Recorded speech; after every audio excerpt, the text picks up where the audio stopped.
So let us start. So hello everyone. Good evening to all. This is Nandini, part of the PsyConnect host team, and I think it's been a while since we have seen each other in this virtual space of ours. So I'm feeling so excited to have you all here again with us. And there is one more good news for you all that throughout the entire month of June, we have a delightful surprise for you. That is, we have lined up speakers from the different countries, adding diverse perspectives to our sessions. So, as we embark on this knowledge sharing journey, let's embrace curiosity, engage in meaningful conversations, and make the most out of our time together. So, without wasting further time, let us just quickly come to our main point, that is the introduction of our esteemed speaker. So, I wish you all could join me in welcoming ma'am. So, let me give you all a very quick introduction of ma'am. So, Amisha Porwal ma'am is an accomplished psychology professional with a bachelor's degree from Amity University, Gwalior, India, and a master's in psychology with a focus on applied behavior analysis from Rutgers, the State University of New Jersey. She gained practical experience at the Douglas Developmental Disabilities Center in New Brunswick, where she worked with behavior analysts and teachers, assisted with behavior intervention plans, and collected progress data. As a data director at Rutgers University, she researched cultural programs, analyzed trends, and assessed a diversity toolkit's impact. MAM has undertaken a series of academic projects, including various psychological studies that include social anxiety related to teasing, body image effects of breast cancer, perceived body image and body dysmorphia correlation, and the influence of color on mood and perception. Well, that's not all about her accomplishments. She, as a distinguished student, secured the second position in the psychology department at Amity University during her studies, earning her a silver medal. She received Sri Baljit Shastri Award for her commitment to human and traditional values and a certificate of achievement for completing a Mendeley training course. And that's why I'm just feeling very much honorable by welcoming ma'am, and I just hope you guys too are feeling the same thing. So please welcome her, and we are just honored by having such an outstanding figure with us here today. And on behalf of everyone, ma'am, I welcome you all. I welcome ma'am to this session, and I'm very thankful that she is giving her precious time to us with this session. Ma'am, would you like to say something to our speakers to make them more excited about the coming session? Sure. Thank you so much, Nandini, for a great introduction. And I'm really happy to share all the information I've gathered here in America and in India as well to share with my students and like fellow mates so that they can also select their path in whichever field they feel comfortable. It's a great opportunity to be here. Thank you so much. All right, thank you, ma'am, for such sweet words. So let's get started with the session, and I request you all to be attentive during the session as always, and keep putting your doubts, if any, in the chat box, which will be addressed during the session and also at the end. So let's get started. Over to you, ma'am. Give me a moment to share my Yeah, screen. sure.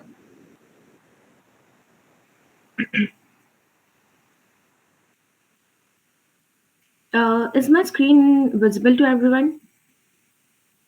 Not yet, ma'am. Yeah, it's now visible.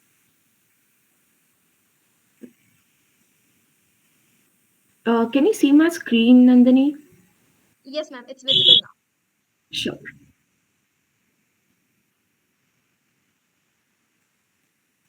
So let's start with the today's session. Whatever I'm going to cover in this session will be related to ABA, its scope in America, that's USA, and various other countries. What are the education requirements for becoming a BCBA or professional in ABA, and how you can uh, get education in USA. So international pathways both in USA and India.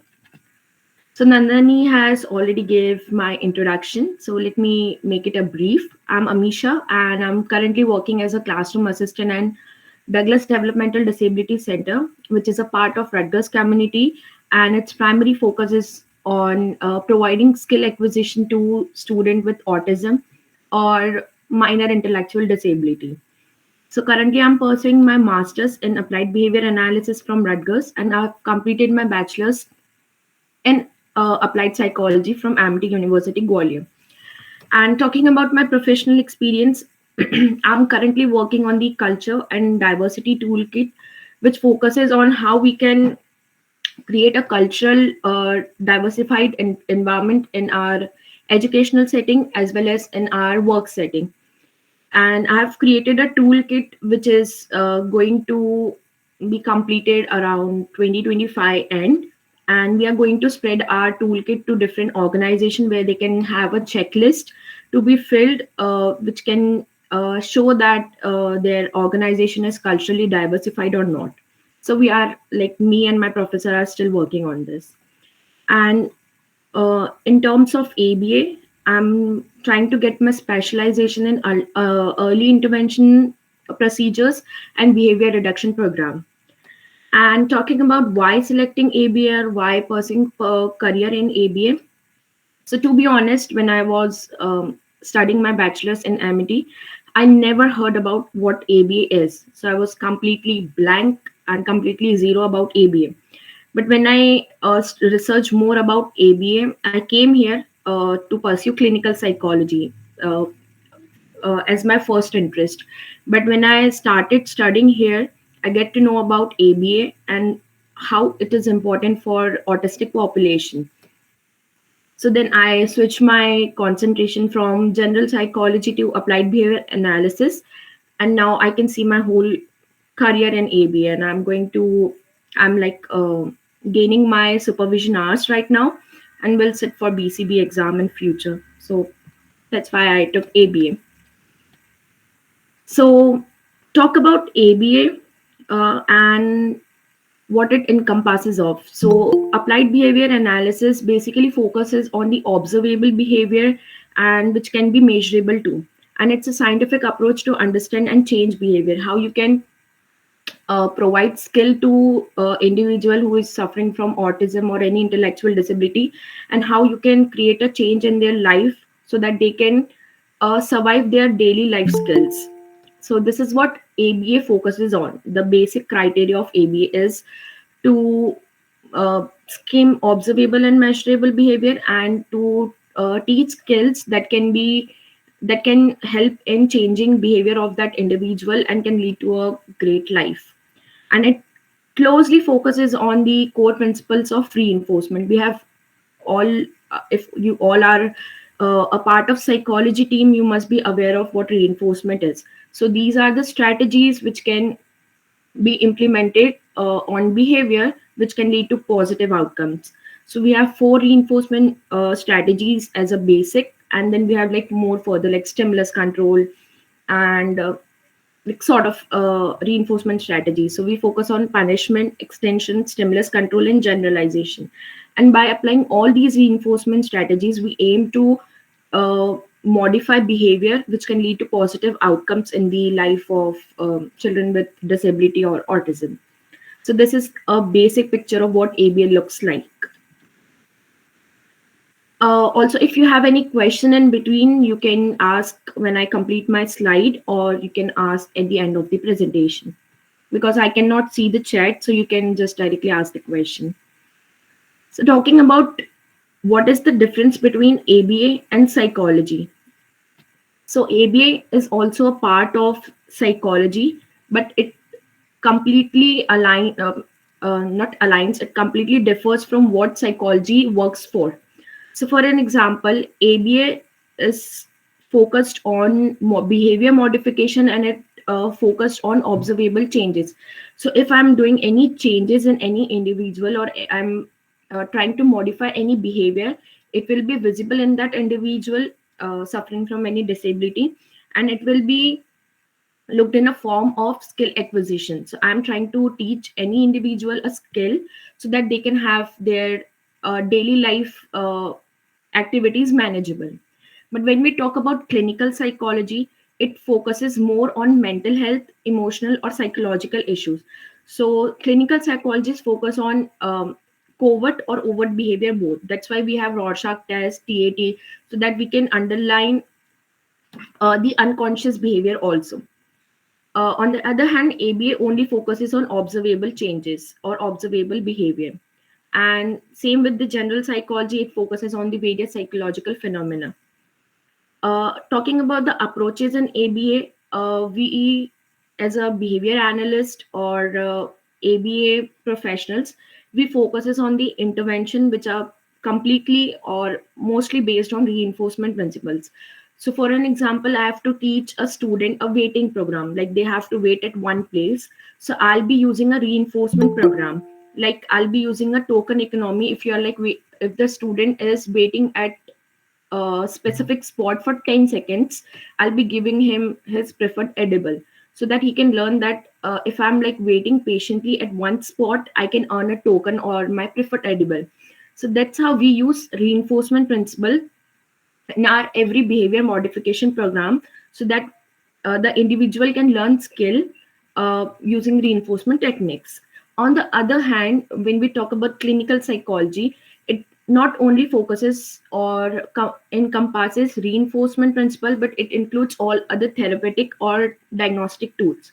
For an example, if a student, not student, a client or an individual is suffering from delusion or identity disorder or any stress related disorder, we are going to apply some kind of therapeutic methods. For an example, uh, we'll be applying a meditation program or some critical thinking exercises, or we'll be using different diagnostic tool. For an example, we have stress assessment tool, DID assessment tool, or preliminary assessment tools. So clinical psychology used all these various methods. And when we talk about general psychology, we use experimental researches which will be used for generalization purposes. It will create theories, it will form hypotheses which can be lead to more further research and experimentations. So this is the approach difference between ABA, clinical psychology, and general psychology. What we are expecting from all these three approaches as an outcome. So ABA targets specific behavior that change to improve daily functioning. Excuse me, ma'am. Sorry for the interruption. Just want to ask, are you changing the slides or is it on the first No, it's ones? the same one. It's the same one. The outcome. Okay, okay. I was just confirming as we cannot see it changing. That's why. No, it's the same. Yeah, yeah. Please carry on. Okay. So in terms of outcome, ABA focuses on changing like specific behavior. Like I talked about the waiting program. So the child I'm working with has waiting issues. Like he can't wait for his preferred item. Like he want to have chips, he want to have water or any kind of other edibles. So he can't wait for that edible. He want instant gratification. So we have created a program for the child so that he can learn how to wait for specific things, specific edibles, or specific preferred items. So I'm targeting a specific behavior which can improve his daily functionings. For an example, he's going to any supermarket with his family, and he has to wait at one spot. Now, if he has not learned any waiting program, he'll be engaging in SIB. For an example, head banging, hitting himself, punching, or shouting, or any kind of SIB. So our aim is to reduce that self-injurious behavior and to promote life skill or skill acquisition. So we have run a program that I mentioned before, like waiting program. So I'm providing a reinforcement strategy for that specific waiting program, and we have like prompting methods from least to most. So I'm asking him to wait for 10 seconds, then I'll gradually increase the time for to 20 seconds, 30 seconds, and the student has reached from 10 seconds to 2.5 minutes in the time period of 6 months. So that's a great achievement for him. So this is how we target specific behavior. Like he has some other behavior also, like non-compliance, for an example. So whenever I'm trying to teach him something, he became non-compliant. He won't listen me, he won't do anything. So for that non-compliance, I'll be working I'll be creating a program, and then I'll work on that specific program to change the non-compliance into compliance.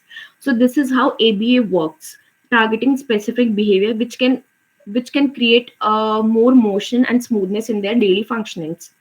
Now, clinical psychology doesn't aim. I'll not say doesn't aim, but it aims on overall mental health improvement and emotional stability. And ABA does not focus on mental health improvement or emotional stability, because student who are diagnosed with any intellectual disability or any autism spectrum disorder, have been diagnosed with any of the disorder in the autism spectrum disorder, we won't be focusing on mental health improvement, because they are not aware of what's going inside their mind. We'll be focusing on skill acquisition or teaching them skill, so that they are aware of what they are learning, and they can function better in their daily life. So that's the difference between ABA and clinical psychology. And general psychology, it uses psychological process, but same as clinical psychology, but in a less broader term. So it uses psychological principles and apply knowledge broadly in the field of experimental psychology, research psychology, clinical, cognitive, and any other areas of psychology. So I think you all can understand the difference between what ABA is, and how it is differ from clinical psychology and psychology. It's more about uh, it's more than what I have discussed about ABA. ABA is a wide research area, and it's, people are more researching on what ABA is and how they can enhance the procedures or reinforcement techniques they are using currently. So when we talk about the career paths in ABA, it's totally different in USA and India. So let's go over it. So BACB, that is Behavior Analyst Certified Board.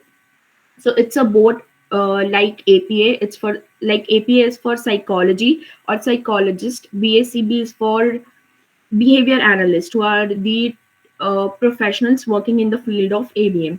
So BACB is a board that regulates everything from giving certification to maintaining the certification by providing CE, like continuing education credits, or by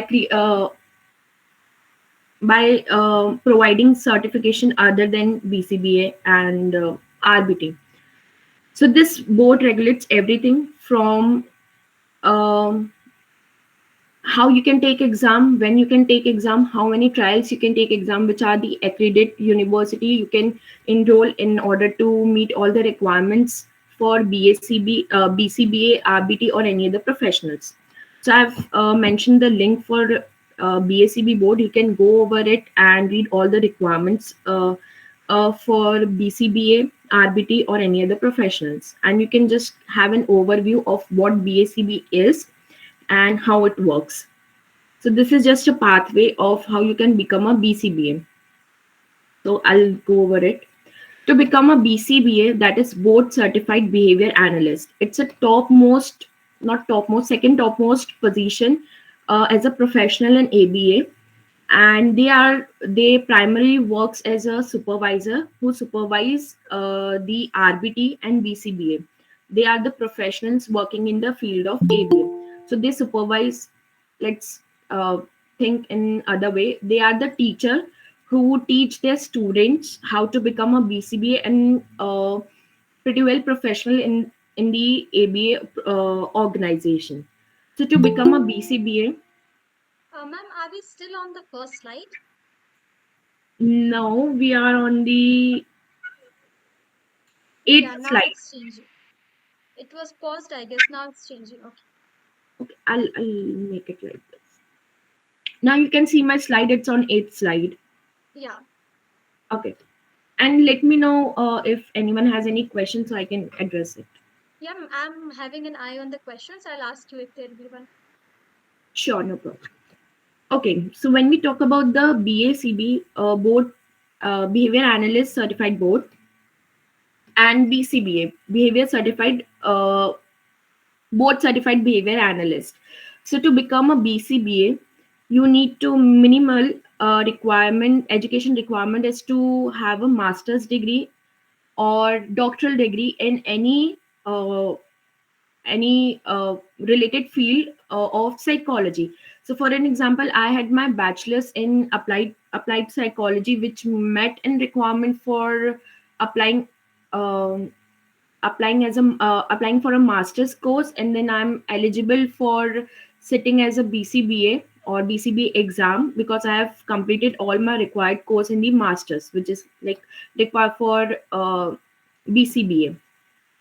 So the minimum requirement is to get a master's degree, and if you want to become a BCBAD, like having a doctoral degree in applied behavior psychology, you can complete your masters, and then you can complete your doctoral degree in uh, any of the specialization in the ABA, and then you can sit for BCBA D exam, and then you can have your BCBA D as a PhD. So for the BCBA, let's talk about the BCBA. You need to have a minimum master's degree. You need to meet all the requirements for the BACB board, which is like done by the BACB board, and you need to have minimum 1500 of supervision hours. You will be like currently I'm working at DDDC. So I'm getting my supervision hours under a supervisor who is a BCBA. I'm working with like a population who has autism or intellectual disability, and weekly I work 40 hours, which encompasses of 15 hours of my supervised hours, and rest 25 hours my unsupervised hours. So that all counts up to 1500 hours, and then I'll be eligible to become like to sit for BCBA exam. So these are the supervised hour fieldwork hours you are required to uh, fulfill if you want to sit for the BCBA exam. Now, if once you completed your 1500 supervised hours, you'll be enrolling for the BCBA exam, and then uh, you'll sit for the exam. So for the exam criteria, they don't have like ranking. They just want us to have more than 75% of marks or 75 correct responses in the overall exam. And if you get more than it, you will just have a pass or fail on your application or your result. Apart from that, they don't have any rankings or nothing, and it doesn't impact you in any way if you get 76 or if you get 100. So it's very good here in terms of exam. And once you clear your exam, you have to maintain your certification criteria. Like you need to have three certified continuing education points, like 3 CEU, every year to maintain your BCBA certification. And whatever you are doing as a BCBA, you have to input it in the BACB board, which I talked about. They have a maintenance log where you have to put everything you are doing, like from providing teaching, providing supervision, from attending CU credit seminar or any webinar, so that they can have account of everything you are doing. And if you are not doing anything correct, they'll notify you, and you have to make changes according to the BACB requirement. So this is one professional exam, or BCB I have talked about, and it starts after you complete your master's or doctoral program. Now there are certain professions or professional certifications which you can get at the level of bachelor's, and while uh, uh, shifting to masters, like in between bachelor's or masters. So we have RBT, that is registered behavior technician, and you can get this RBT certificate if you are still in your bachelor's period. So you just need to have your high school diploma or any equivalent diploma, which includes 14 year of education. And once you have this, if you are enrolling in your bachelor's, you can start your preparation for RBT, that is registered behavior technician.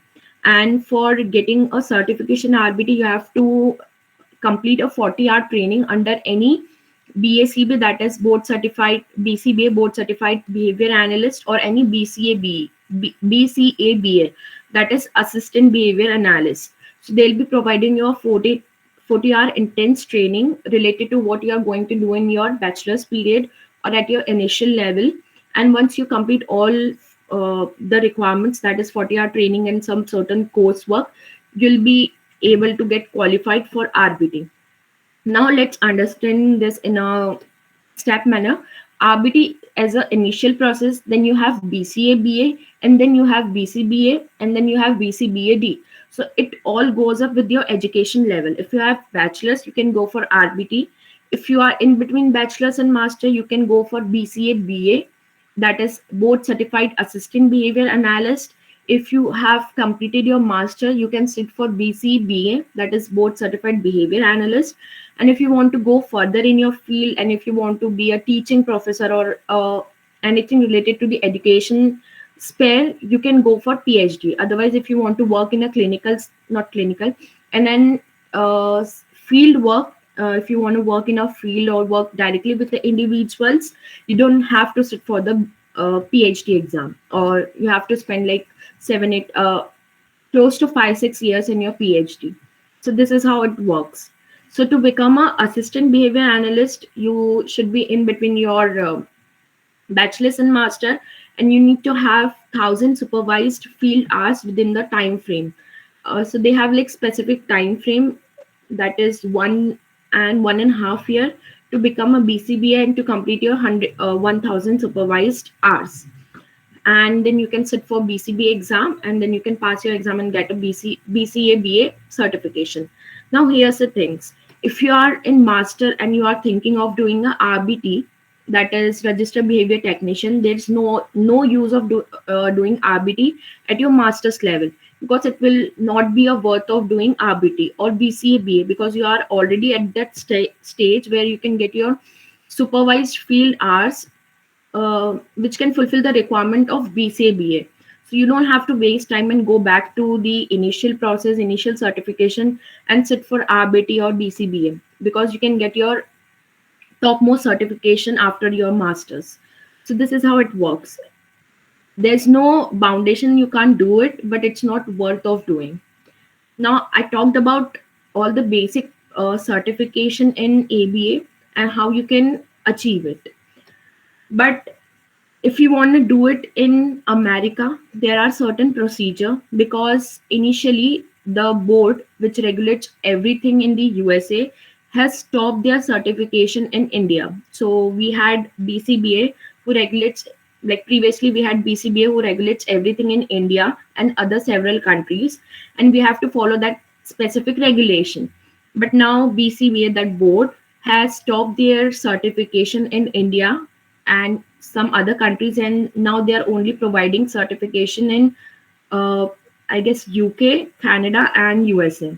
So we have to keep updating ourselves, like which organization is providing certification where, and how it can be eligible to work in different other countries. So let's just talk about the US pathways right now, and I'll share more about the organization in India.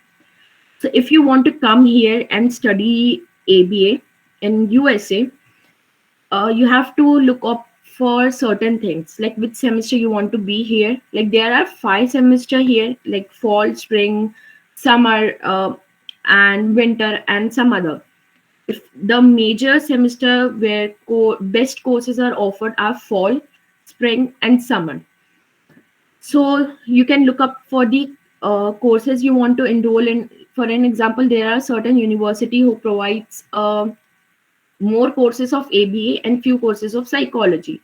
There are certain university who provides courses in psychology, but they have concentration in ABA.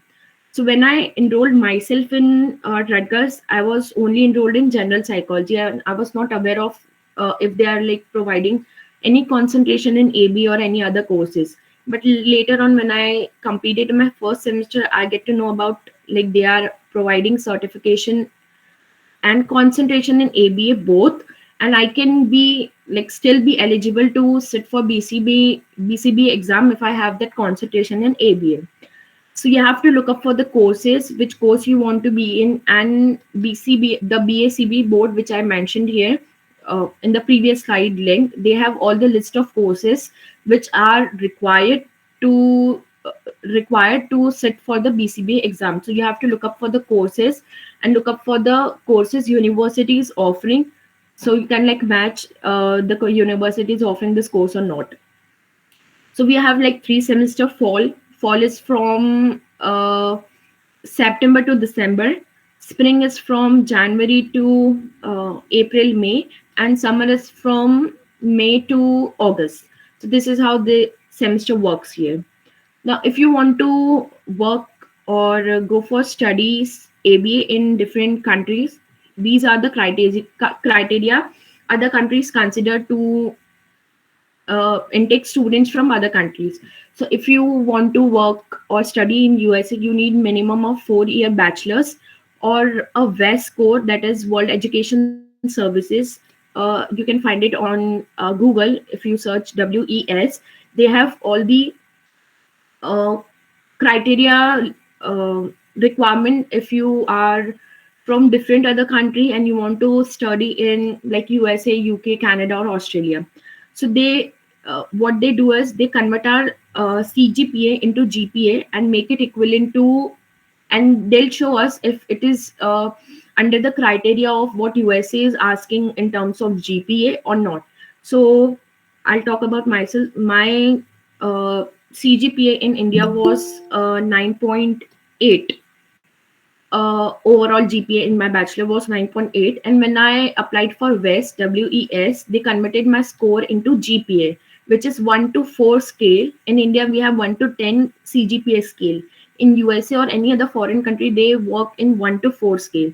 So my score was 3.9 GPA, which was well required, like well needed for the USA, UK, or Canada, any other country. But still, I was not able to qualify few colleges because I had only 3 years of bachelor's and they were not able to accept 3 years of bachelor's because they want 4 years of bachelor's. So you have, if your organization or your university in which you are studying right now, for an example, for bachelor's. So I studied in Amity. So you have to look the NAAC, that is NAC accreditation of your university. So Amity does not have A accreditation for their university. So I wasn't able to qualify or change my 3 year degree to 4 year equivalent degree to USA, UK, Canada, or Australia. That's why I have to apply for the best score and make everything equivalent. And that too, I was not able to qualify for the Ivy League colleges because of just accreditation. So you have to look up for certain things. I have a document I'll share with Nandini or SciConnect. They'll forward it to you guys. So for studying AB or any psychology, USA you need 4 years or 3 years of bachelor's. UK 3 years, Canada 4 year, and Australia 3 to 4 years of bachelor's. Now, what standardized tests they require? They have IELTS, GRE, and SET. So most of the universities have eliminated GRE and SET. You have to look for the Ivy League college because they might need GRE as well.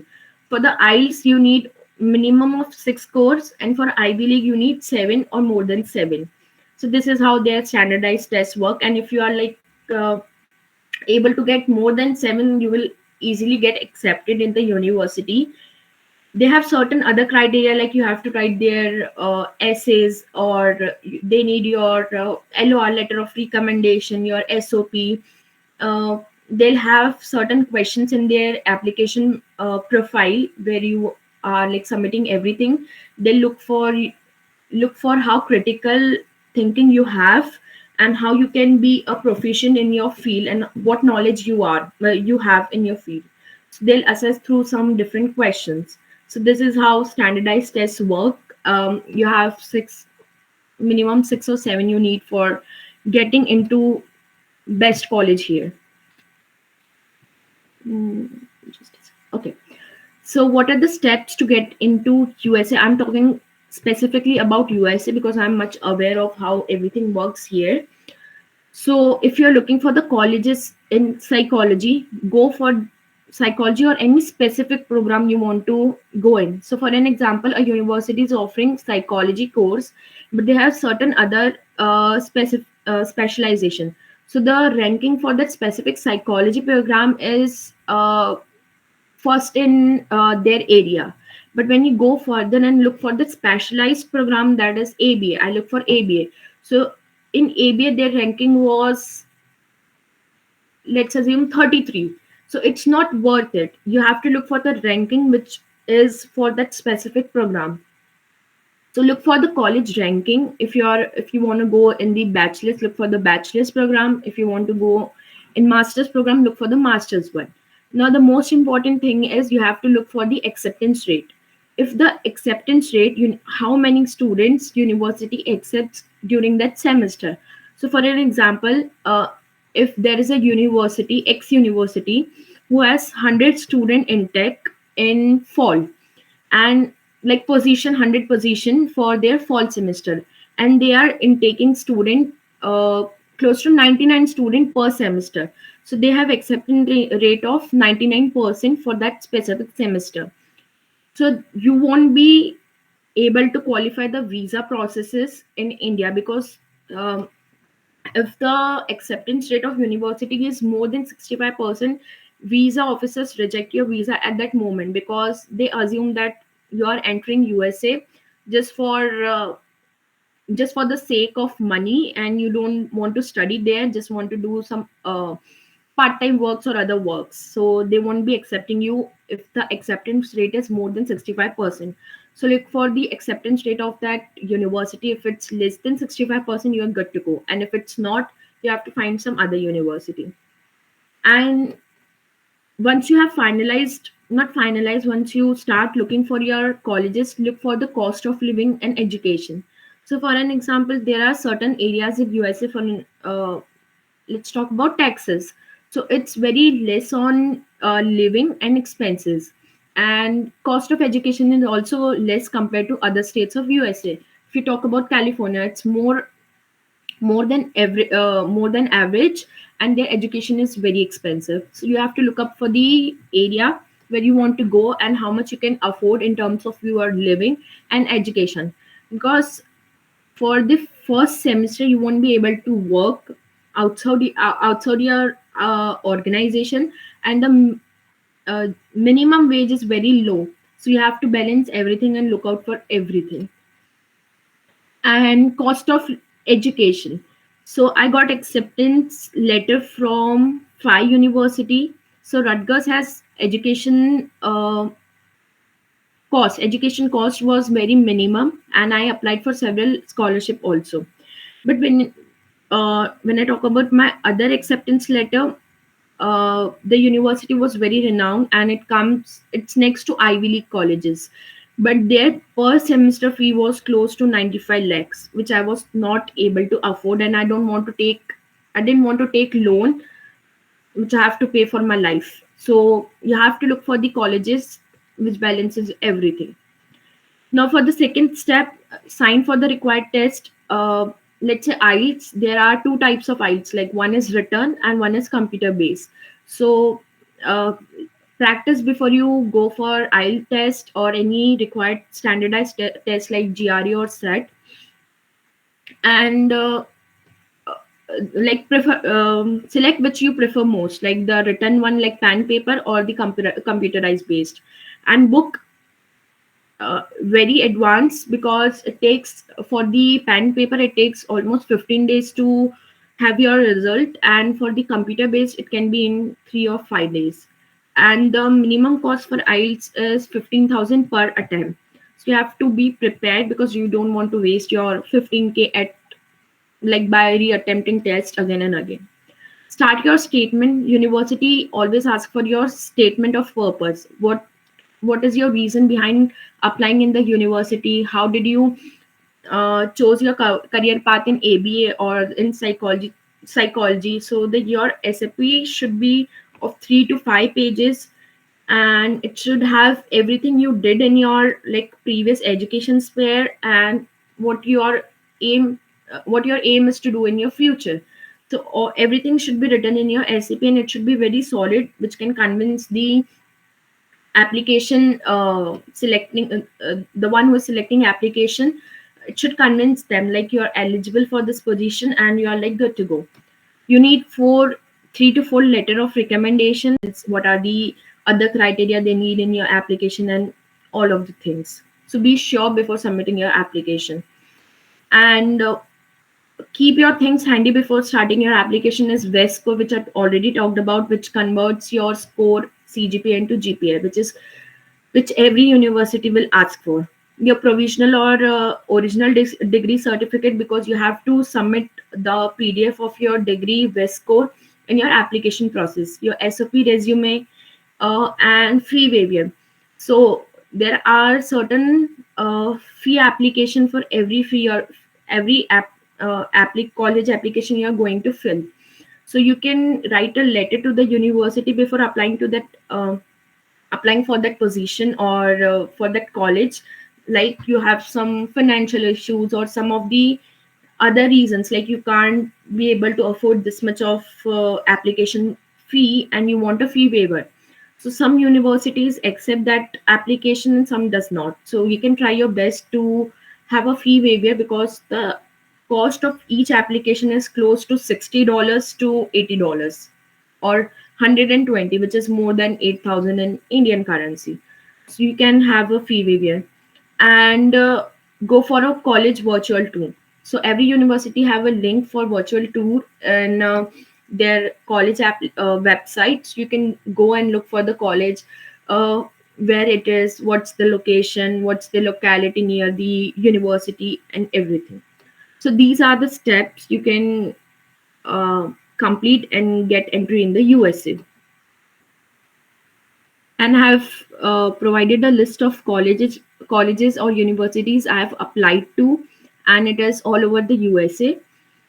So I'll apply to Columbia, Temple, Fordham, Rider, Boston, and Rutgers. These are one of the best universities who provide ABA and have fulfilled the requirement of APA accreditation and ABAI accreditation. So you can visit the curriculum of the university and the courses they provide, and you can select uh, the best which suits you. So these are the some top university. And make sure if you're looking for any university, they are accredited by both APA and ABAI, because if they are not, you won't be eligible to get sit for BCBA exam or any other professional exams. Okay, so I talked about the career pathway in USA and how you can get in, what are the procedures, what are the certification, and what are other things related to the ABX spectrum. Now, when I talk about the BACB and CABA, CABA is Qualified Applied Behavior Analysis Credentialing Board. So, like we have BACB in USA, Canada, UK, Netherlands, we have CABA in India, because the BACB has stopped their services providing certification in India, because there is very cultural diversity in India and USA, cultural differences in India and USA, and they were not able to match all the diversified requirements which were in India. So there is another credential board, that is CABA, which is also a part of BACB. And from next year or next to next year, they'll be regulating all the certification in India. So they also have similar certification like RBT, BCABA, and BCBA, but they have like different names. So for ABET, that is Applied Behavior Analysis Technician, it is equivalent to RBT, but it has different educational requirements. For an example, for age and education, you must be 18-year-old and have high school diploma and equivalent required. You must need 40 hours of ABA coursework, and they have included their courses like 3 hours in ethics and autism care knowledge. And you have to complete training in ABA, which is provided by master level professional within 5 years of your getting your certification. Once you complete your 40 hours of coursework, you need a 15 hours of supervised field work, that is directly working in the field or working in an organization where you are meeting with children and getting direct supervision, not through your college work or academic work. You have to directly be in a supervised field. And for the examination, you have to pass EBIT examination, that has 125 questions, 2 hours to complete, and 72% of passing score. So they have similar criteria. There is no ranking in this examination. They just give you pass or fail. And for the retake policy, if you fail, you can have another retake in 30 days, and you have 4 attempts per year limited. So this is how ABAT certification works here in India. They have qualified autism service practitioner supervisor, that is CASP-S, which is equivalent to BCA-BA, that is assistant behavior analyst. So they have same education criteria, bachelor degree from any accredited university. You need 180 hours of approved ABA coursework, training, get a training under master level professional within ABA or autism.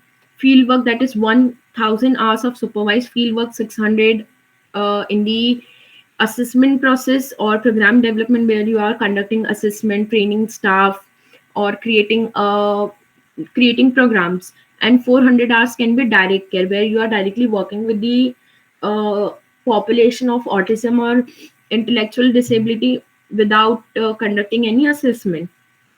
And for the examination, it's same 72% passing score and 4 attempts per year. And then you have qualified behavior analyst, that is QBA, equivalent to BCBA. So for the certificate coursework, you need 270 hours of approved coursework, 20 hours of supervision, ethics, and autism core knowledge work, and 1500 field hour. For the examination, it's 3 hour limit examination, 100 scored and 25 pre-test questions, and same 4 attempts per year. So this is how ABA is working in India, and Kaba is going to control everything. After, I think after 2 years, they'll start their proper certification in India, because, as I mentioned, BACB is not going to provide their certification in India.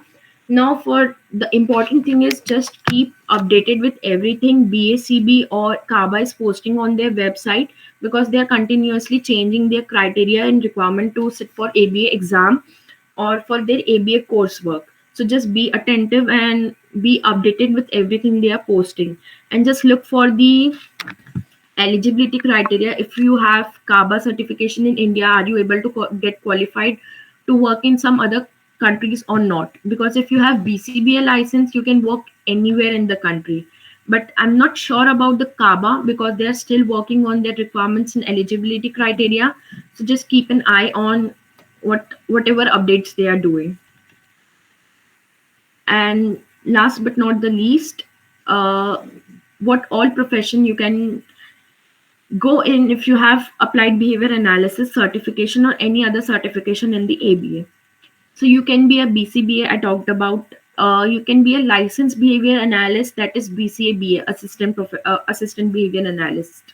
You can be an RBT or behavior technician. You can be a special education teacher, who can be uh, if you are like providing services in any school or district school. You can be a special education teacher, where you can work with any BCB or supervised professional in ABA and create programs or conduct assessment in their area. You can be a director of any behavioral or health manager organization. You can be any consultant in the autism, like there are several consultant working in my organization, and they consult parent where which organization they want their child to be, and what are the processes and what are the requirements, eligibility, everything. So you can be an autism specialist, you can be in the OBM. So we have different sub areas. For an example, OBM, which is related to organizational psychology, but OBM talks about take cares about more of ABA or their professionals. So the OBM specialist will be working in an organization where they have ABA, BCBA, LB, or any RBT, and they'll supervise everything, how organization can work, how they can increase work productivity, employee productivity, and everything. So there we can also go in the OBM, and you just need eligibility certification to become a OBM. You can become a speech language pathologist. So most there are like 3 categories of autism which we work on, that is mild, moderate, and severe. So speech language pathologist primarily works with severe autistic children who can't speak or who can't communicate basic necessities also. So they teach those student or those population how to communicate, how to communicate for their basic things or basic necessities, and they work on their skill acquisition. So you can become a speech language pathologist, you can become a paraprofessional early intervention specialist. So early intervention specialist work on the early processes, uh, starting at the age of 3 to 6. So they work on basic skills which are needed for that specific individual, and how they can reduce severe or self-injurious behavior at earliest when the child is initially diagnosed with autism, and how they can reduce their SIB at the initial level. So early intervention specialists work there.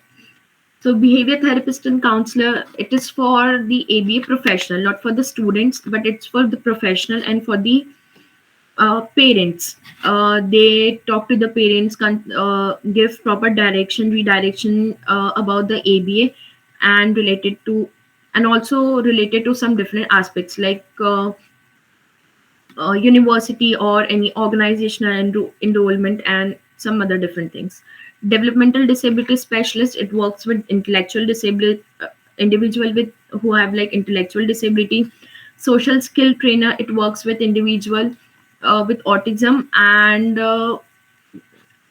it teaches them how to work in a social setting. And if they have like very mild or initial level of autism, they teach them how to interact with other individual, how they can work as a cleaner or as a helper in their society or in any organization, so that they can enhance their communication. So this is how social skill trainer works. You have education program coordinator, which assembles everything which is going to be performed in that whole academic year. And then we have parent trainer or coach, which trains parents. And there are several other professions in the AB. I just listed major which I know about. So you can go on the BACB side or BCBA side and go over everything. That was all my presentation, and thank you so much. Also, I have added some other resources, that is Kaba board, BACB board, Kaba, which is like going to be implemented in India, BACB, which regulates everything. And I've added one contact information, that is Skill Maestro, Pankaj Pariyar sir. He helped me a lot in getting uh, everything sorted and complete my visa processes and everything. So if you want to go further into the US and to understand about how everything works, you can contact him. Like I personally know he's best. So yeah.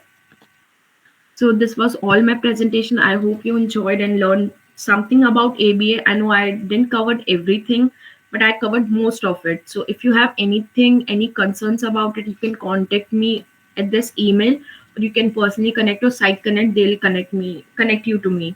So yeah, that's it. Thank you so much.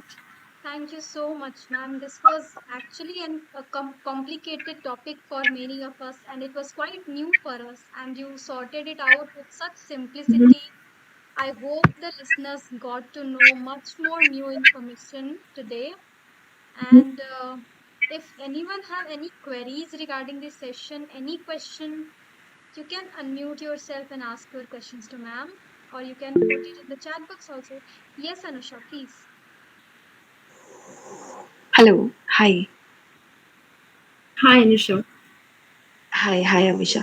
Yeah, so I just wanted to know, you were talking about the Kaaba, right? For India. So, do we have any courses that we can do in India, to get the certification? Yeah, so there are many universities which are accredited by KABA and as well as BCBA. So I don't know the exact list of the universities, but I can share it with you. But there are colleges like Christ. I think BHU is also going to offer the courses in ABA, and then you have some other universities, Northern India. I don't know. I honestly don't know the names of university, but I can share the list. So they have uh, their accreditation from both APA and ABAI, and they are certified to provide certification in Kaba and other professions. So you can look up for the requirements, and also Kaba has list of university in their website, so you can go over it and look for the colleges over there. Sure. Thank you so much, Misha. And one more question, just to Mhm. add. So, like as you said, like there are, colleges which actually has the eligibility to do it. So, Mhm. with the certification, would I be able to? After the certification, would I be able to work in the US? Yes, so for the uh, for an instance, if you have certification in India from Kaba, they have specific supervised hours. So, for an example, if you want to sit for QAPS, that is the highest certification provided by Kaba, you have to complete 1500 hours of supervision hours. Similarly, if you want to work in USA to become a BCBA, you have to complete 15 hours or 1500 hours of supervision field work. So if you want to work, if you have like a certification in India and if you want to work in USA, you just have to sit for the BCBA examination. That's it. You don't have to go for 1500 hours again and complete everything. You just have to sit for the examination and become eligible to work here in USA. Also, additionally, one more thing, if you want to, for an instance, if you get eligibility criteria for New Jersey to work in New Jersey, and if you want to work in New York, you have to sit for another exam to complete the eligibility requirements, because every other state have their different requirements to become that specific professional. So you have to do another exam, give another examination, and become eligible for that exam, like that position.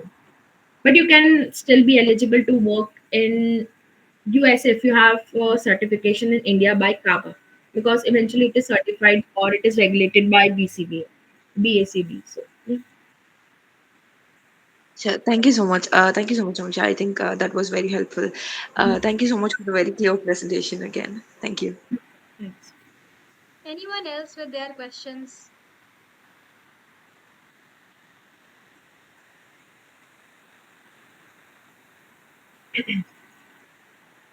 Is everyone sorted out?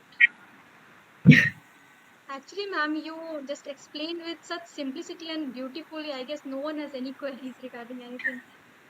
If like anyone has any question, I'll put my email ID on chat, and they can connect you as well, so you can redirect them to me Yeah, if sure. they have questions. So please give a thumbs up if everyone is done with it and no one have any question so that I can understand. Yeah, everyone is sorted out. Okay, so thank you everyone for joining us today. And I hope to see you all tomorrow with another amazing topic to be explored. And thank you so much, ma'am, for giving your valuable time to us. You made it very easier for us to understand about ABA and all the related things. We really appreciate you. So, No yeah, problem. this is Thank all. you so much. It was a great opportunity to be a speaker at SciConnect, and I really appreciate you guys. Thank you. Thank you so much, ma'am. Thank you, everyone. So, let us see you all tomorrow again.